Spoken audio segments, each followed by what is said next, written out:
What is going on, Gwen? How's it? Not much. I tell you, our guest is going to laugh at us. We were joking about being Southern, but we both fangirling over him, so I hope he realizes this.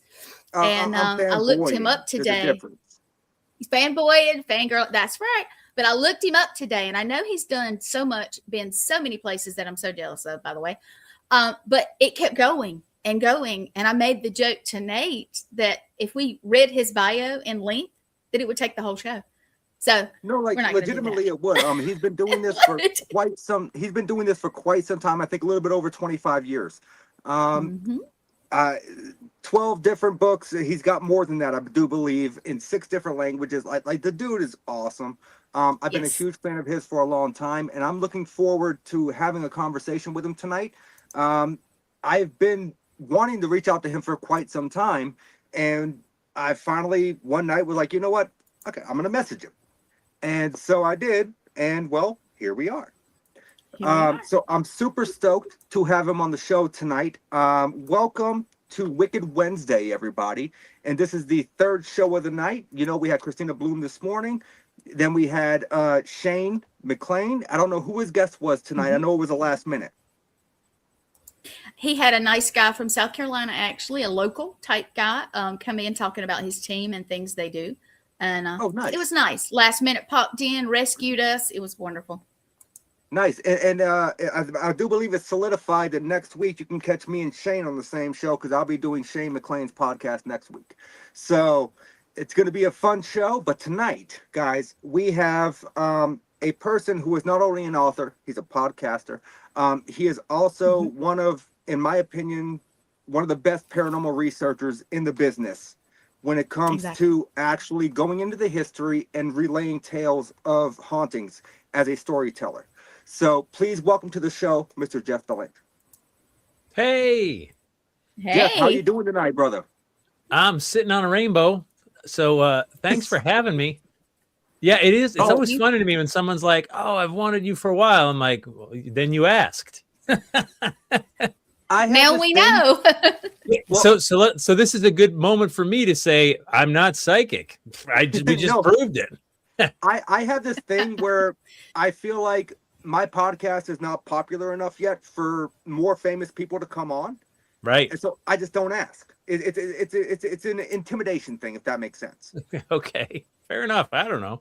I love talking about this stuff. I do. And I mean, you know, it's also like the landscape of the paranormal is changing so drastically. Like the shows are gone. The events are dwindling because they're not fueled by, you know, TV celebrities anymore. And which is cool. Cause like, by the way, when I started, this was all underground, right? We started on the internet. We were organizing like groups on web pages and stuff. And we were happy to be underground. It was comfortable there. And so if that's where we're going again, I don't know. I'm used to it. I'm good. I've got friends there. I like that aspect because I go around from time to time. I do public speaking events, you know, at Paracons and stuff. And I think it was the last Paracon in Salem that I spoke at. I was like, I never intended to be up here speaking in front of people. I wanted to stay under the radar. But here I am. Synchronicities, it happens the way it happens. Sure. And so, Jeff, let me ask you, what got you into the paranormal as far as researching and wanting that general interest? Was it an experience that you had, or was it just a general interest that you had as far as being from a younger age? So I was raised Catholic, which I don't know why I feel like I have to divulge that, but if you're Catholic, you're like, oh, I get it. Fair. Just like, and in Catholicism, you've got God and the devil, and you've got angels and demons, and you've got purgatory, whatever that is, and you've got saints and sinners, and there's a very wide spectrum, and I believe plenty of room for ghosts, however you want to define it, within sort of my belief system. Growing up where I did in Sandy Hook, Connecticut, that's the town next to Monroe. I knew Ed and Lorraine Warren since I was like 13. Oh, that's cool. And I'd go see their talks at libraries and stuff in the fall. And I had friends who lived in old historic houses that said they were haunted. And I did not have an experience, but I'll pray for you, Morgan. I did not have an experience, but I had friends who did, and we would have sleepovers and stuff like that. And I thought, that's really interesting because I didn't think my friend was lying to me. You could tell when people are full of it or whatever, but they're like, Yes. oh, just someone lives here with us and we see him from time to time. And so we'd break out the Ouija board and I was intrigued. I think I knew I wanted to be a writer from a pretty young age. And I started writing for newspapers and magazines, and I was a features guy. Never really hard news. That didn't interest me as much, but I loved talking to people and I've always loved history. And so I got hooked writing Halloween features for newspapers in the mid 1990s. Nice. And that evolved into starting a website called Ghost Village back in 1999. And then started writing books. And then that evolved into working for Ghost Adventures since 2008. And then, more books and more projects and doing my own thing. And I love it. I love this subject. I couldn't imagine doing anything else.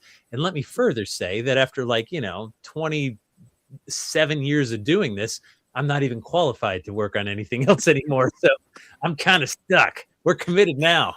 That's fair. You're in it for the long run. Yeah, for sure.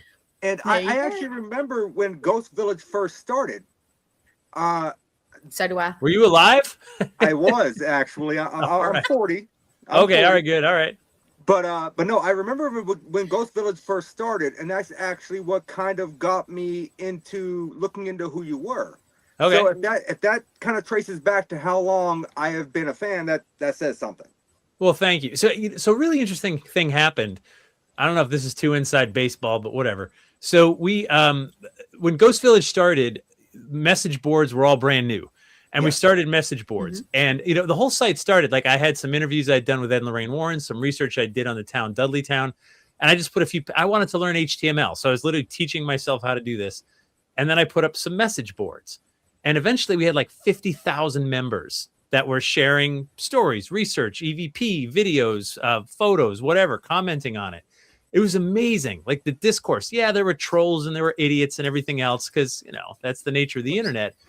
But for the most part, 95% was really great and really interesting. And then something happened around 2009, 2010.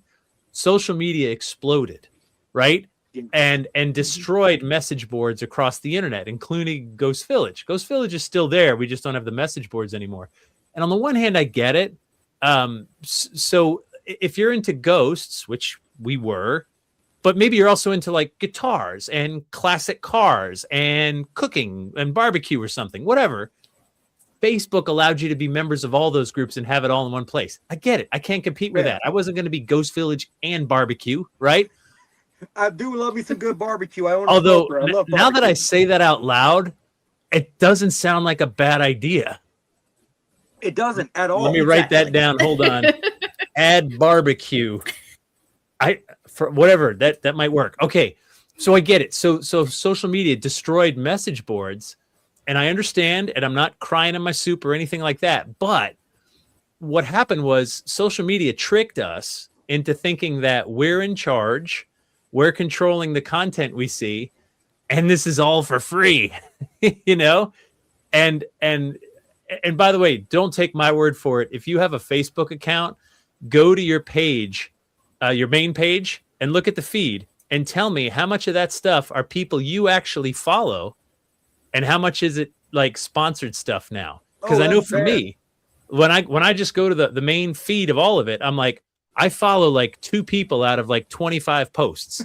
Everyone else paid to be there.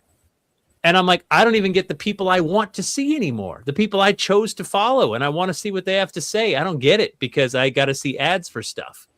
Yeah, barbecue. That is ridiculous. I do, like I said, I own a smoker. I love barbecue and I love cooking. Of course. So, that doesn't bother me one bit when I see a good barbecue video. I'm hey, you know what? I need to use that mop sauce next time I do a brisket. I mean, I'm with you, but if you were on Ghost Village, I never tried to push barbecue on you. I figure you had your own source for that, right? Never. Or mortgage or politicians, right? And Ghost Village was awesome. Yeah, well, I mean, thanks. But my point is, I feel like a revolution, I hope, is coming where people are kind of hey, this isn't so. Look, social media is not good for us. We know that. It's making us fight. It's feeding us stuff that keeps us addicted to it. And I mean, man, I just miss ghost hunting. I miss Let's just go to a cemetery at midnight and look for ghosts, you know, like let's stop Exactly. doom scrolling and let's get out there and do stuff again. And I really am starting to believe in like more traditional media again. Like there were years I didn't write any books. I mean, I wrote a lot of books in those early years and then I completely stopped. And now I'm doing like one a year again. And I love it. I fell in love with it again because like a book lets you express yourself a certain way. Just like sometimes a selfie video is really great because you just have a little something to say. Right. And that's perfect. That's the medium for it. I love podcasts because it's so intimate. I love like being in someone's ears or in their cars or in their kitchens while they're cooking barbecue and getting brisket ready. Right. Like I love the intimacy of that. And I love that. Yeah, I know the ghost barbecue thing's happening, Ash. It's gotta happen. Yeah, that's done now. It just started. And you heard that here first. Yeah. We're going to start a GoFundMe before this thing is over. And we're going to have franchise opportunities available. Get in on the ground floor. It's going to be great. We're going to use Nathaniel's recipes and you know. Oh, I got you. I got an awesome freaking coffee and black peppercorn recipe for my brisket. Yeah. Ooh, it just needs a clever name, good. right? Coffee and black peppercorn. All right. So we'll call it Haunted Java. I don't know. Like we'll work on it. We'll work on the name. We'll work on it. We'll work on it. Just spitballing right now. But anyway, so like, yeah, so we're in like this interesting time where, hey man, there are people that still absolutely love the paranormal and ghosts and haunted places, but we just keep getting distracted by like shiny things all over our feeds. And like, I don't know, let's put the phones down. I spent all day today in Western Massachusetts.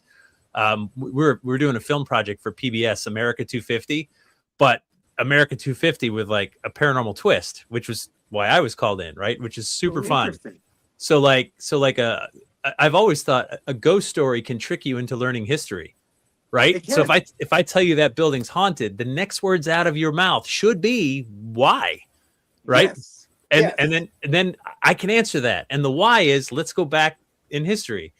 And in this case, like one of the places we did today was so cool that there's a thing called the Knox Trail where Colonel Knox went all the way across Massachusetts, bringing all these British cannons back to Boston to kick the British out of Boston. And it's just a great story. That's one of many that you just not necessarily hear about unless you live here or whatever, but it's a cool story. And there's this like leftover ghost at this old inn, you know, that's hundreds of years old out there. And it's really cool I just get so excited about those stories because I'm like, all right, it's haunted. And this very historic, important event happened right here, like right in the front yard. And we get to talk about that. It's my two favorite things. No, and that's awesome. So from what you just said, there has been, you are one to go out into the field and physically investigate. So yeah, but you will not find me with EMF meters and all that other stuff. You'll find me with a pen and a paper and a camera. But that's to document, not to try to show you evidence of anything. I've done that. I have all that. And I love that people do it. It's totally cool. It's just not for me. Like, I don't want to sit in the dark all night with an EMF meter and wait for it to go off. Who does? But I will interview people that have seen ghosts. I'll go out there in the dark with you. I'll walk through the building and see what I feel and experience. I've always thought it was funny. I remember this was, oh my God, this must have been like 15 years ago. We were in Waverly Hills in Louisville. I've never been. Oh, it's amazing. Like I can't stress how not psychic I am. But the first time I walked in that building, I was like, whoa. You know, the feeling of being watched. Yes. This was this. You ever go to the food court at the mall? Right. Yeah. You know how it's crowded? That's what it felt like. Like, forget one person watching you from the corner. I'm like, this is the food court, man. There's hundreds here, right? I was like, whoa, it was everywhere. Place was off the charts. It was amazing. Anyway, it was late at night. We're walking down the hall, and there's these folks walking with all this gear in their hand. They got an EMF meter and like a REM pod and all these other things, and they're looking down 6 inches in front of their face, and they're like, yeah, nothing at all. And I was like, there could be like 30 ghosts, like 10 feet in front of them going, hey! They wouldn't see it because they're just like, eh. It's like, So I don't know. Put it down. Let's look. Sorry, I'm trying to interrupt. In my opinion, 80% of investigators out there that bring this so quote unquote paranormal detection equipment have no idea how it even works to begin with. Right. Yeah. so like an EMF meter, we live on a magnet called Earth. And if we didn't live on a magnet, we would die. We would literally be sizzled by the sun. And so lots of things can set those EMF meters off. Now, that doesn't mean they don't have their value. They do. I remember in my early days, there was a woman who was complaining about horrible visions at night. She was so scared to go to bed. And we're like, all right, so we pull out the EMF meters because that's what you're supposed to do. And she, you know, right next to her bed was a nightstand, not uncommon. Right on the nightstand, not uncommon, was a clock radio. Well, the EMF meter was pegged right by the clock radio. And I'm like, dude, this thing is really poorly insulated. It's just, you know, blah. And we said, what if we move the clock radio across the room tonight or get rid of it and get a different one? And lo and behold, the ghost went away. She was one of those people that were highly sensitive to electromagnetic fields, and she was sleeping inches from one. And then in that case, an EMF meter solved the haunting. So yay. Yes, but it wasn't a ghost. She suffered from electromagnetic hypersensitivity. Yeah, right. I have a Yeah, question. some people can't walk under power lines. Yeah, I know you said a pen and paper. I did. Also a camera. Any other tools? I don't. Not anymore. I just don't. I had them all, Morgan. But and I'm not poo-pooing them. They just don't call to me. You know, like Right. I get that there's people that want to nerd out and use the gear and all that other stuff. Have at it. That's awesome. But it just doesn't. It's not my thing. No other reason.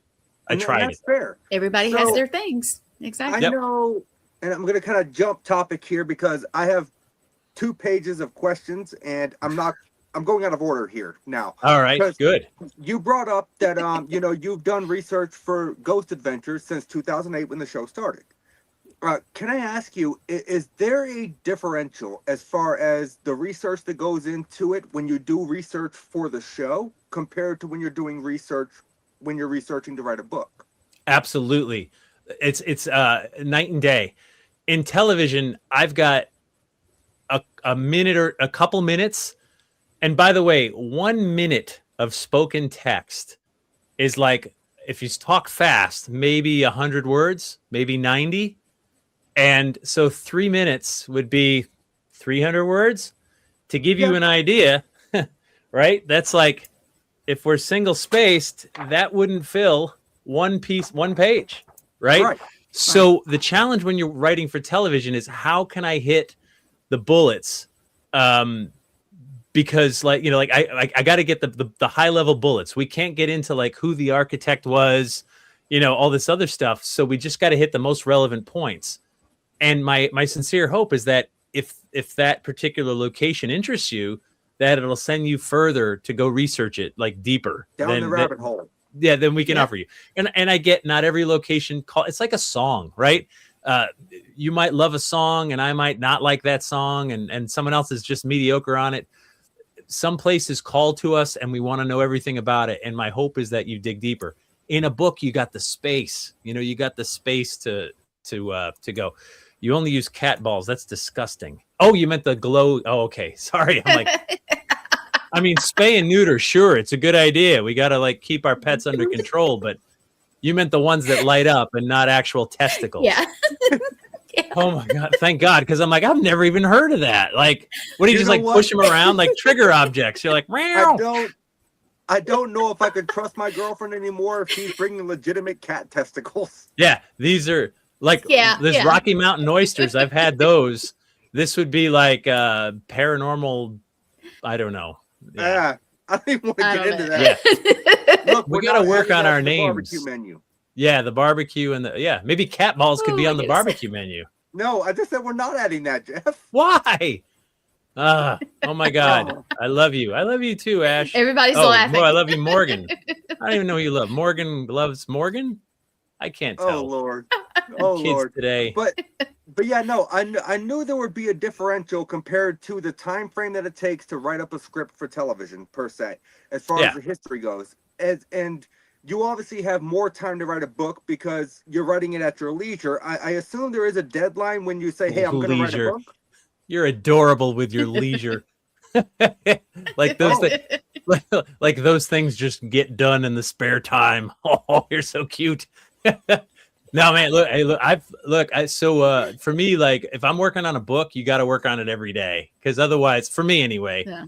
like it's like it's the difference between a sprint and a marathon. Like marathons get done like 1 mile at a time. They don't get done, going as fast as you can. They get done pacing yourself, but you also can't take time off. You got to just keep going. For me anyway. But TV is like very high level, right? That's just the nature of it. It's just we got to hit the highest level bullet points. But also, if I can give you a nugget or two that might surprise you that took place in certain buildings, sometimes we uncover stuff that might have occurred on the land before the building. One of my favorite research tools is Sanborn fire maps, which I can't recommend enough. Oh. They're on Library of Congress. They're free. You don't have to pay anything to go see them. So Sanborn fire maps, if you're ever like almost every city, even the small ones, have Sanborn fire maps, probably dating back to like the mid 1800s, latter half of the 1800s. And so if you're researching an address and it's at the corner of 5th and Maple, right, you can go to the old Sanborn maps and you can see what building was there and whatever year the map was, like 1880 or 1860 or whatever. And maybe it was a different building back then. And you can research that building that was on the same exact footprint. Maybe it was, something else. Maybe there was an empty lot. I don't know. But those maps give you some insight into what was there before what was there. And that's always interesting to me. It's just like peeling back layers. No, and now I've learned something, because like I love to research. One of my favorite places to go is Medfield State Hospital in Medfield, Massachusetts. Oh yeah. And this is my research folder on Medfield State, Massachusetts. Wow. Look at you go. And I've got every property record from 1912 forward. Why Medfield? Where are you based? I don't even know. I'm actually out of New Hampshire. Oh, all right. So okay, that makes sense then. Okay, yeah, but cool. I've always had a fascination with the place, and I don't know why. Yeah, it just kind of drew me in, and then I started researching, and well, that's what came of it. That's awesome. Hey, the thing about Medfield State is that, first of all, every building, every location is of course unique, but also Medfield State is not unique, right? In that it's these old Kirkbride asylums that, were wonderful places that did really great work. They had some practices that seem barbaric today, like shock therapy and cold water baths. Although shock therapy is back, by the way. Like there's a lot of, oh yeah, absolutely. And not the way they used to do it where they're electrocuting you.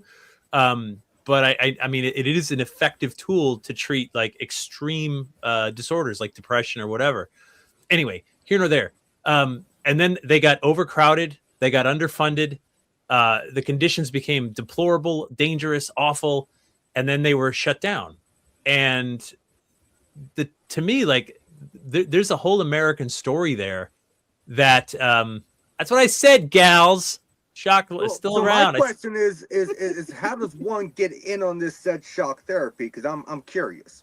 Okay, so what you do, you fill the bathtub, you take a toaster. Don't do any of this. Don't do anything that I'm saying right now. There was satire, people. Do not listen. Don't. I love. Don't do it. Huh.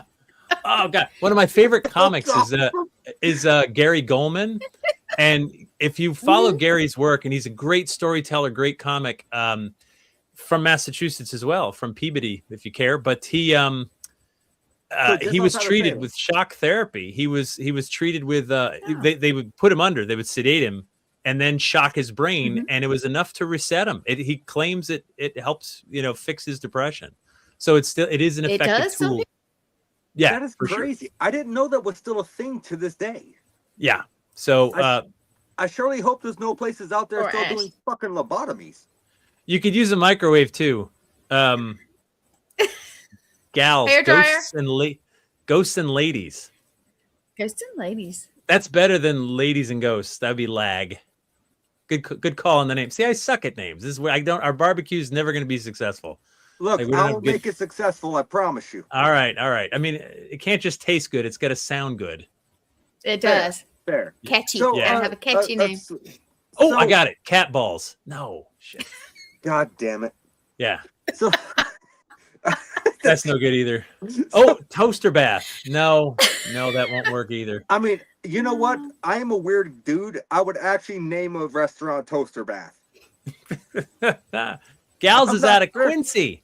You know, you pronounce it QNZY. And You it don't would even probably need any vowels. succeed. It would. It would. We're centered in Quincy, which I hate that fucking town. Besides the USS Salem, I love the USS Salem. Wow. But The poor people of Quincy. We have presidents from there, sir. I know we do. But let me tell you, their traffic sucks. That does. That's true. Yeah. Fair. That's my response, because I get high anxiety in high traffic areas. I can't focus. I don't like it. It makes me really anxious. That's why you live in New Hampshire. No traffic Exactly. and cheap booze and no sales tax. Live free or die. So for those who are not familiar, you're not only one to research ghosts, you also research a lot of folklore. Oh yeah. And so I did watch the podcast with Jeremy Brunson, and you guys brought up the 13 Yule lads from the Icelandic folklore. Oh yeah. And God. I think that folklore is so interesting because you got 13 people who do 13 weird freaking things throughout the time frame. So once you go down the rabbit hole, there's no point in going like a quarter way in, right? So Right. because I know from Right. doing this a long time, you know, one person's ghost is another person's alien, is another person's demon, is another person's coincidence, is another person's hallucination, is another person's it's just I had too much garlic with dinner, right? So so I totally get that. But the folklore is like that's the story that kind of endures. The reason you heard of any place ever being haunted, any of them, is because someone told a story. Yes. And that story was believable enough that it was repeated. And then maybe someone else said, you know what? I'm going to go look for myself. And then they went and maybe they saw something and then they told others, right? Or maybe they went and nothing happened. I looked, there was no ghost. It's not haunted. It's like saying, you know, I got struck by lightning in this field. Yeah, I went there yesterday. It was sunny. You know, you're like, I get it. That's There fair. was no storm or lightning yesterday, but that doesn't mean there was never lightning there, right? So anyway, so the story though is the thing that can't be argued. It can't be disputed. Yes, I know it changes, it evolves, it morphs, it you know, we put ourselves into it, it changes over time, but there's nuggets in there that sort of carry through the through line, and it connects us to our past, and it connects us to our history and to our locations. And so these stories, the Yule lads are awesome. I wrote a book about all the monsters of Christmas. Turns out Halloween is the second scariest holiday of the year. I mean, who knew? It's a distant second. And I know a lot of our friends here love Halloween. It's their favorite holiday. And I will not try to talk you out of playing favorites with the second scariest holiday. If you're not Christmas ready to is go the pro, I scariest. understand. Christmas. Ghosts are scary. They surprise us. I get it. Boo. Woo. Christmas could kill you. There are monsters coming that will take your life if you're naughty. And I don't know who you hang out with, but everybody I hang out with is on the naughty list. Just saying. Otherwise, I wouldn't be friends with them. I most definitely am. That's true. I mean, because, you know, when it comes down to that, when it comes to Christmas, you not only have Krampus, right? Right. You Yes. have the Yule lads, which they're not really harmful per se. I would perceive it as more mischievous. Their mother is Oh, their mother is for sure. Grilla. Oh yeah, that's Dude, true. what you have what? I got this in I like Iceland. that now. That is awesome. Her bag has got little naughty children in it. That is Aw. awesome. Now, let me And tell you then- what she's going to do with them. She's going to take those kids up to her mountain lair, cut them into pieces, cook them in a stew, and feed them to her husband. They're dead. Yep. And you're afraid of ghosts at Halloween. Come on. Right. That's- And then you also have the weird. I believe it's also an Icelandic tradition, and I'm not sure I'm gonna pronounce this right. The Yakokoturin, the Yule cat. The Yule cat. Yeah, that's her familiar. The Yule cat. It's Yule cat's awesome. So in Iceland, you're supposed to get new clothes on Christmas. And you lay them out for the Yule cat to see. And if you don't get new clothes, the Yule cat will come and kill you. Everything is lethal. Like you die. Isn't that awesome? Okay. Yeah. That is so insane. Yeah. Yeah, and Like- we got Santa in the mall going, "Oh, I might bring you less gifts." Boo hoo. Scary. Right? Santa's not being like, did you get new clothes? Because if you didn't, I got I'll something kill coming you. for you. Oh no, I'm only going to get 3 Xbox games, not 4. Oh no. So that one kind of fascinated me because I am still not sure where this tradition started taking place as far as whether Yule Cat comes into play. Why is it so important? If you even know, if you can answer, you might not be able to. Like, why is it so important to have new clothes before Christmas? So part of that is that you work hard, you're contributing to the economy, to society, that you're taking the time to take care of your appearance. It speaks to a lot of things that are part of that culture. You also need to realize when I went to Iceland, I was there on the summer solstice. It didn't get dark, right? The sun doesn't really set. Sleeping was difficult when it's midnight and it's still bright out, you know? Right. If I went there at the winter solstice, it doesn't really get light. There'll just be a sliver of light. It's not quite above the Arctic Circle, but it's close. And so it's dark all the time. It's scary. It's frightening. You wander off, you know, like if you die from the elements or die from the gorilla, what's the difference? You still die. So we tell these stories in part to keep our kids safe and to keep each other safe.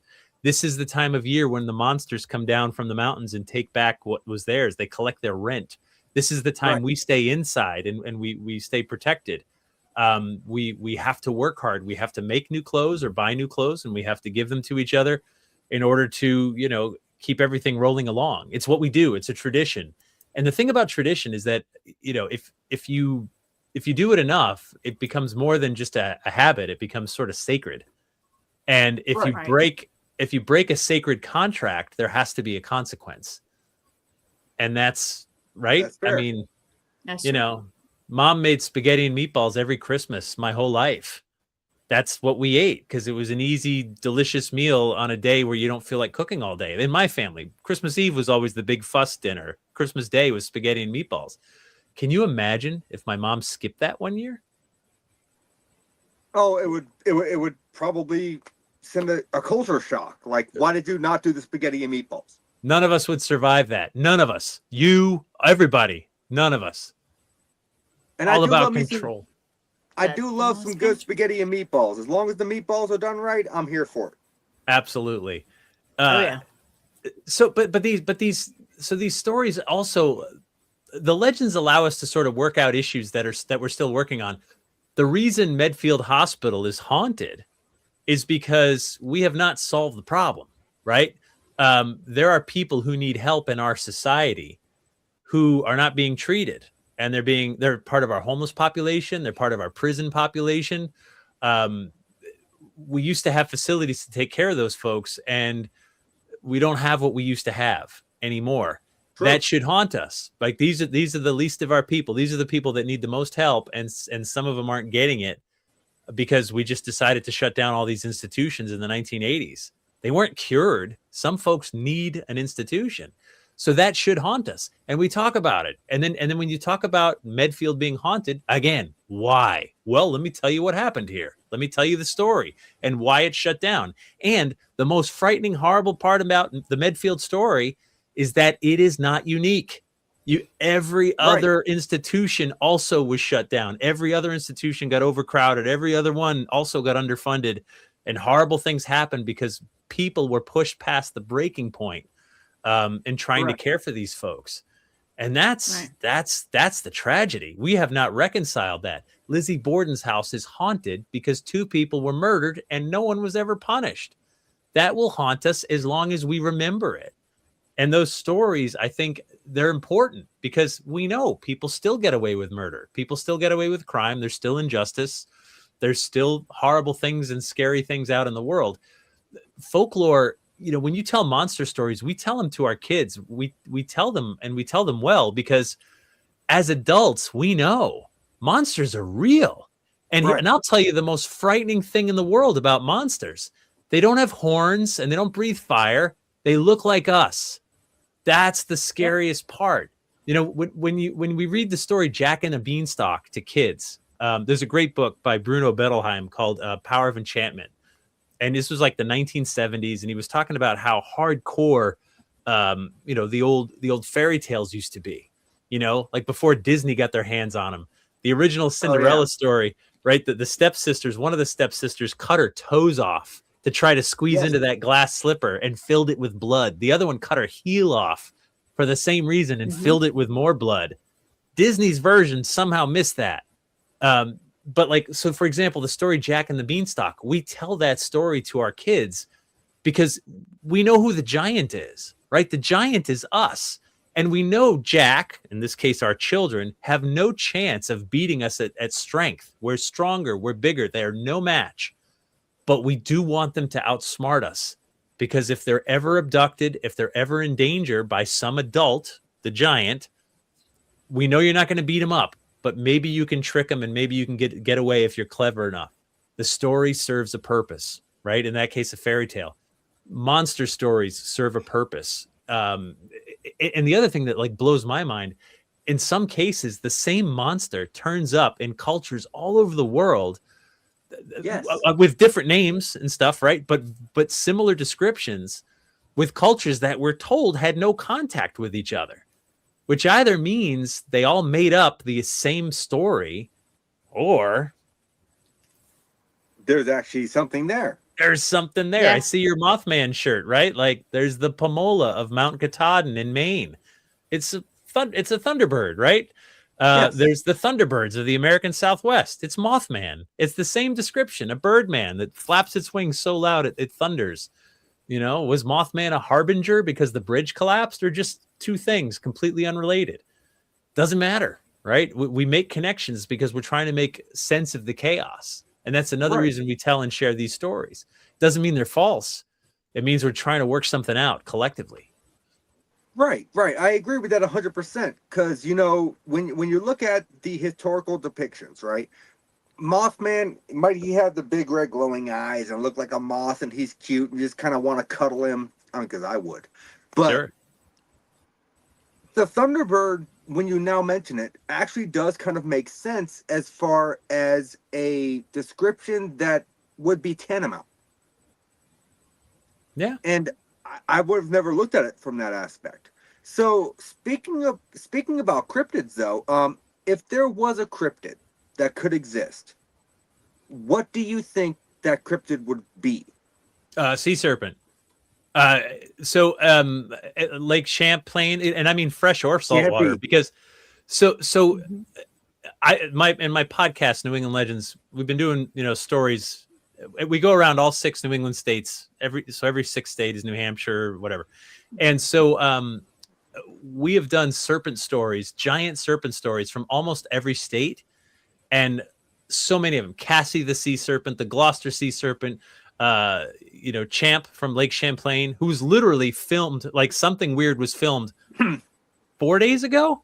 Like it's making the rounds right now on YouTube and stuff. Like there's this long wake and stuff. Yeah, I posted it. Well, I posted it in a Facebook group that no one can see because Facebook sucks. Anyway, so just bringing it back to a callback there. I think that's fair. Yeah. So I've looked this up. I'm like, okay, what's the longest snake on Earth? Right? There's anacondas and stuff like that, but the snakes that are being described in the water are going at like 100 feet plus, and zoologists tell us that can't be. And yet there are hundreds and hundreds and hundreds of witnesses. They go back centuries. They're in the newspapers so often. And once in a while, like a skeleton washes up on shore. Like one washed up on shore in 1939 and they held it up and the photo's in the paper. I have seen it. It's 30 feet long and they said it's broken, which means it would have been more than 30 feet long. And everyone's like, well, it could be an oarfish. Yeah, but that doesn't quite look right. And so suddenly you start going like, do we have to just dismiss the idea that there could be a giant snake in the water? Is that crazy of a notion? I don't think it is. I don't think it is either. But boy, oh boy, no one's cataloged it yet, and they keep coming up. And so like the Loch Ness Monster, right? Very similar to Champ. I get it. You think it's like a plesiosaurus or some sort of dinosaur. but maybe it's just a serpent and you're just seeing the neck, the top of the head out of the water, right? And you think it's got a big body, but maybe it's just a snaky body. You know, what I love about all these subjects is that they teach us that we don't know everything that walks the earth with us, right? That's what a cryptid means. It means like, That's true. do we know for certain every creature that shares this planet with us? No. The ocean, we only know a fraction, right? Right. Is it that unreasonable, or is the world way weirder? You know, It's definitely way weirder than we can imagine, right? Like, so Bigfoot sightings. I have never seen a Bigfoot sighting, but I've talked to people who have. And what always amazes me about the narrative, right, is like, you know, this is the story over and over. I'm a hunter. I was in a tree stand. I've hunted these woods for 30 years. I know every skunk, squirrel, chipmunk, deer, bear, fisher, right? Like, I know everything. I've seen the things that are in these woods. And when I see like a 8-foot tall, upright, hairy creature walk by, I'm like, that doesn't belong here. Now the person is not. When someone sees a ghost, then that's huge, because you're like, oh my God, there's an afterlife. Like, that is absolutely huge. If someone sees what they believe to be a UFO come down, you're like, we are really not alone in the universe, is what you would say. When you see a Bigfoot, it is, to the hunter, right? It's like, it's an animal like I've never seen that just walked by. It's not quite the same level of whoa, right? But why don't we find dead ones? Why don't we? I know, it makes me crazy too. Yes. So I don't know. I can tell you, Jeff. Yes, there it is, gals. They go down the Mariana Trench. That's where the dead Bigfoot go. Makes sense. I can tell you that I am not a hunter. And the dead snakes.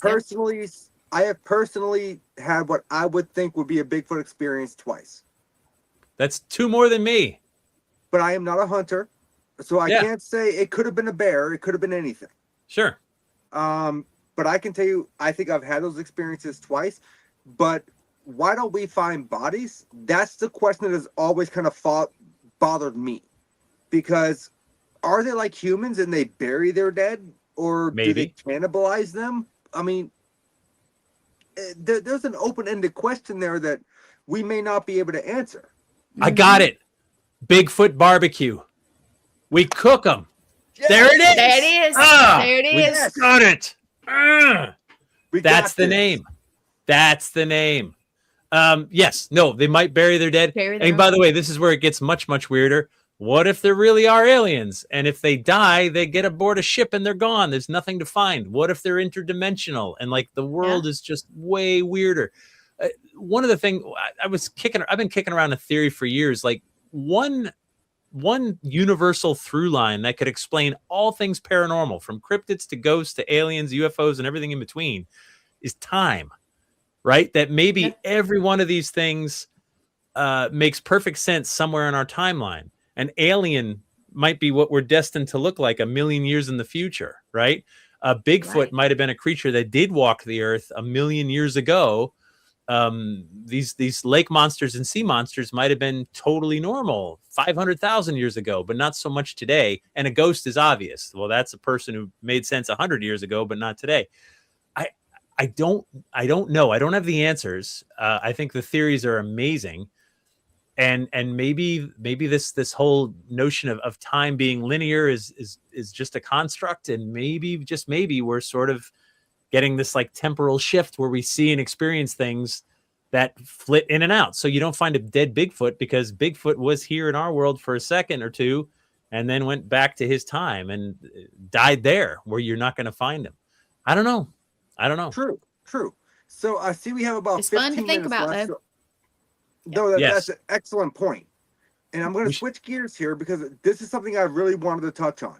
Our menu, we're going to work on our menu now for Bigfoot barbecue. Good. I mean, we can. No, you go ahead.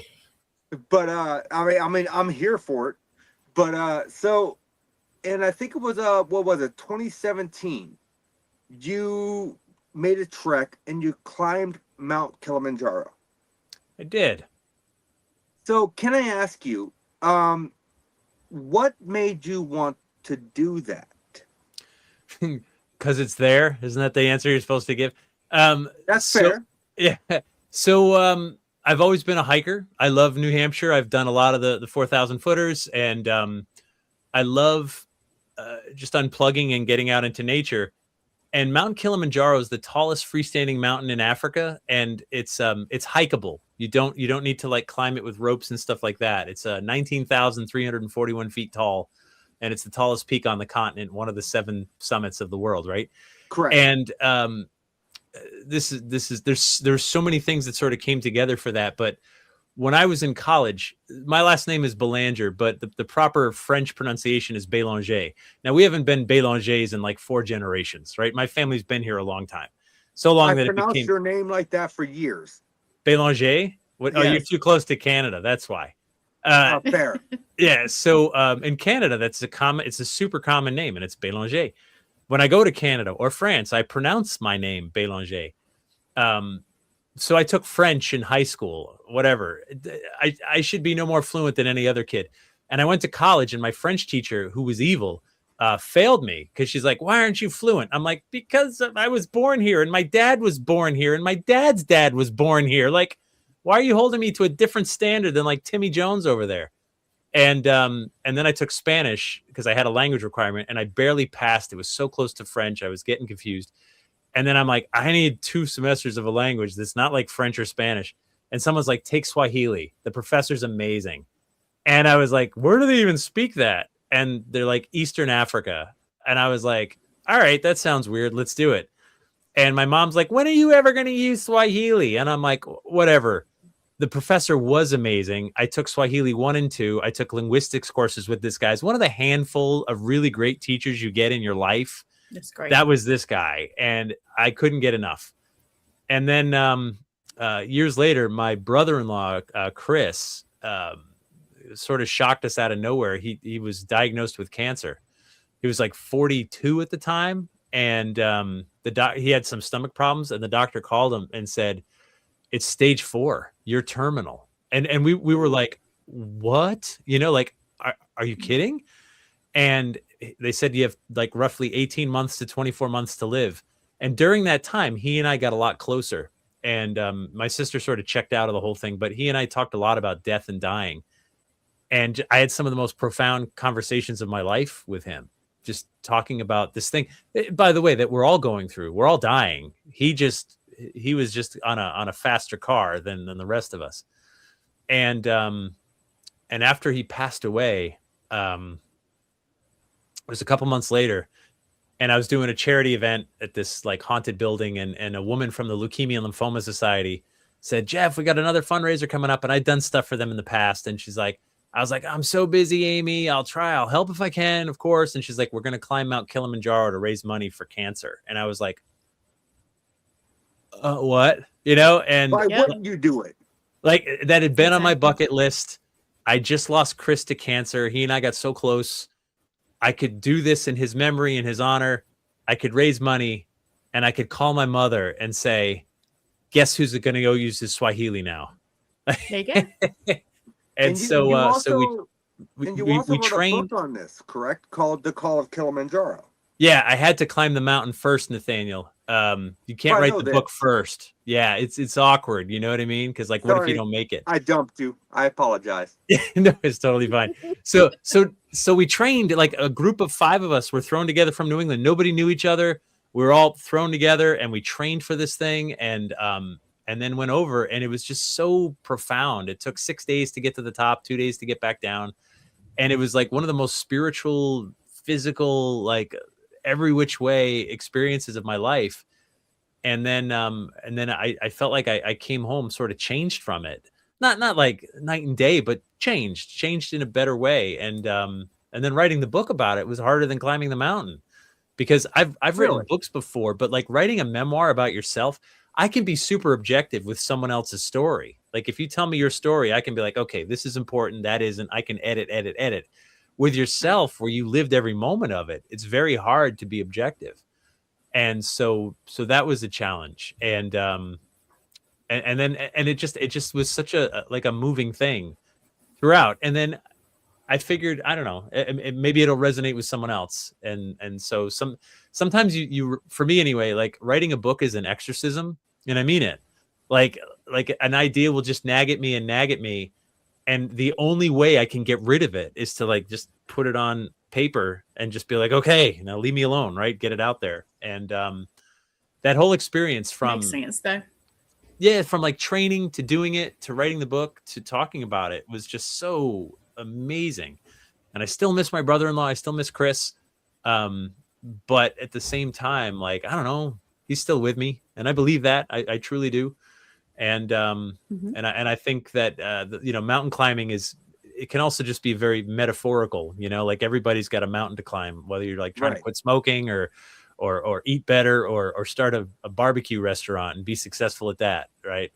It's all mountains to climb. So what did it feel like when you finally reached the summit? Barbecue. Yeah. And you were able to put your foot on the summit of Kilimanjaro. Like, what did that feel like to you? So first of all, you can't breathe. There's no air up there, right? It's just so thin. It's like if you want to know, those little tiny skinny straws you get with your coffee at the diner, like the little skinny ones, put that in your mouth and just breathe through that. Now go jogging. Like that's how you just, oh, wow. It's just not getting enough air. So it's very hard to breathe. The irony was that the summit, and I've done enough mountains to know, like the summit isn't necessarily the best moment. That's the trophy you get to take home. But the most profound moment was watching the sunrise from the rim of the volcano, which was, 800 feet below the summit. I wasn't there yet, but the sun had like broken above the clouds, and we're above the clouds. And there's this moment, because there's a saying in Swahili that the top of the mountain, only those that God deems worthy is allowed up there. And I was ready to quit. 3 a.m. I was the coldest I've ever been. And I've been in like 60 below zero temperatures. It's a tundra up there. It's absolutely frigid.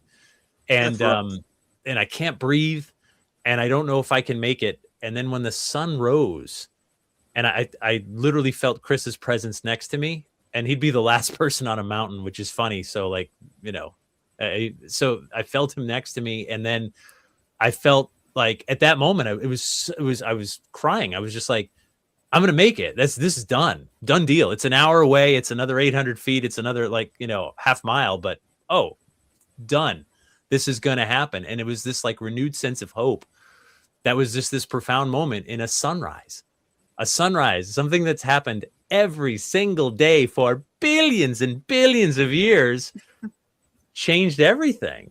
And I was like, oh man. And that was the takeaway. That was the best moment. Cause I'm like, no matter how bad it gets, that damn sun is going to come up tomorrow and I get another crack at this. And I have a photo that I took of it. I've had it made into postcards. I've given away thousands of them at this point. I got it tattooed on my leg. It's my only tattoo. And it's just like kind of like my reminder, no matter how hard it gets, well, number one, I can climb Mount Kilimanjaro. And number two, the sun will come up again tomorrow and we can try again, even if today was a total failure. Yes, it will. So I know we don't have too much time left, but I did want to touch on one book that I absolutely loved that you wrote. And I don't know many people that I know in the paranormal that have this book. No. Yeah, you're the only one. That was the one copy. That's great. No, but I have asked so many people if they have this book, and they're like, no, I don't. I'm like, you need to check it out. It's awesome. Good luck. You're going to get it used now. Yeah. So thank you. I loved working on that book. Legend tripping was like, that's what we do. Like any paranormal show you've ever seen, finding Bigfoot, ghost hunters, ghost adventures, UFO hunters, any of them. First and foremost, they heard a story and they chased it. And legend tripping is kind of like the insider folklore term, but nobody knew what it was. So when the book came out, they were like, what's that? If they knew me and they sort of trusted me, they might buy it and be like, oh, cool. Yeah, it's like looking for ghosts and monsters. I'm in. But I think the title kind of hurt us a little bit, whatever, here nor there. I still love every page of it, but I think nobody knew what to expect when they saw the title. And as we all know, everybody judges a book by its cover. And They do. True. and that's one where I think the title might have missed. I But thoroughly enjoyed this book. I still have the DVD with it too. can you even Oh, there's play a it? Do you have a DVD. DVD player? I know. I can. Oh, I can. good for you. But I love that book, and there was one section in here that I actually had bookmarked because I wanted to ask you about it.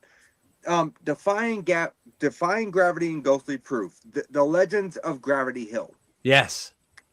I know we don't have too much time, so if you could give us a short synopsis on your ideals on that. So there's Gravity Hills in almost every state, right? Every state's got their Gravity Hill. Which one was that? Greenfield? Yes. Yeah. So that one in particular, Route 2 has this bridge, and there's an underpass under it. And so at the underpass, the story goes like a school bus fell off the bridge and all the children died. And if you park your car right before the bridge and put it in neutral, it will seemingly be pushed out of the way and uphill to safety by the ghosts of the children.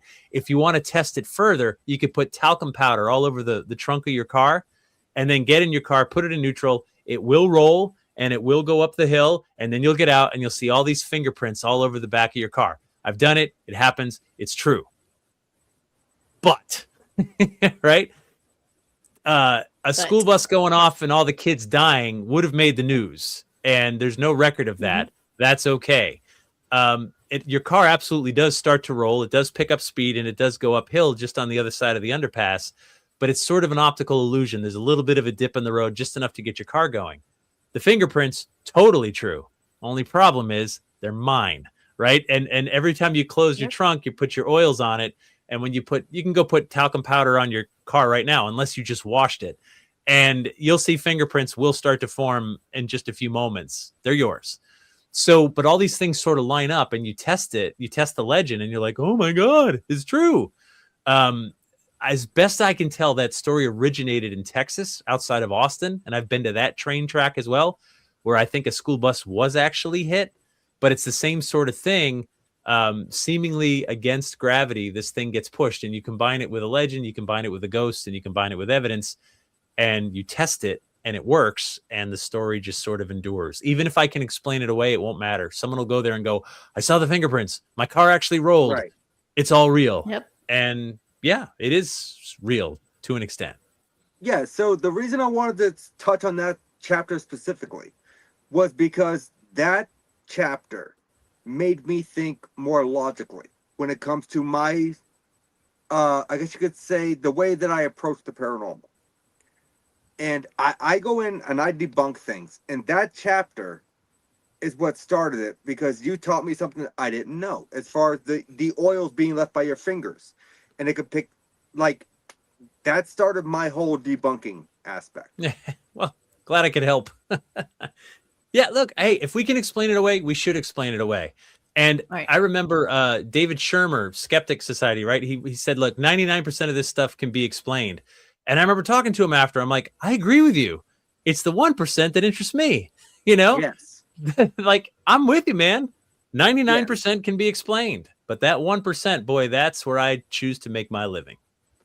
Absolutely. So, Jeff, we're reaching the end of the show. I always close my show with 3 specific questions. I want to ask you, if you could go anywhere in the world, cost was not an option, to investigate the paranormal, where would you like to go? Oh, And that God. could be cryptids, it could be anything. Yeah, no, I'd love to get inside the pyramids of Giza in Egypt. That would be very cool. Oh, Yeah. Yes. okay. So we got the Yes. pyramids of Giza. Considering the fact that you're an author, I'm just going to assume that I know what your equipment's going to be, but what are you bringing with you? I'm bringing some barbecue and a pen and a paper and a camera, because I'll want to take Love it. selfies in there. Love it. I love it. And I might get hungry. We're going to Giza. Yeah. You got yourself a snack. Right. And you're bringing your pen, your paper, and your camera. If you Right. could bring one person with you, who are you bringing with you? They can be alive or dead. You choose the person. Gwen, she seems nice. Oh, well, thank you. Yeah. Yeah, sorry, Nathaniel. And I You've can been cook. talking too much. She's been a lot quieter. I can't have you yapping Hey, in I'm my ear in listening. Giza. I'd take Gwen. I'm, There it You is. know what? It's I take good fair. pictures, It's too. fair. I'm here for it. But Jeff, thank you so much for coming on the show tonight and spending an hour with us, man. I really Yes, enjoyed the thank you. conversation. Yeah, thank you. If you wouldn't mind hanging out in the background for about 5 minutes, we're gonna close the show out. We got one more ad to run. It's really quick, and then I want to ask you a question that I always ask everyone in the background. Oof. All right, I'll be ready. All right, sounds good. Thank you, brother. Thank you, Jeff. So that was an amazing show. Love him.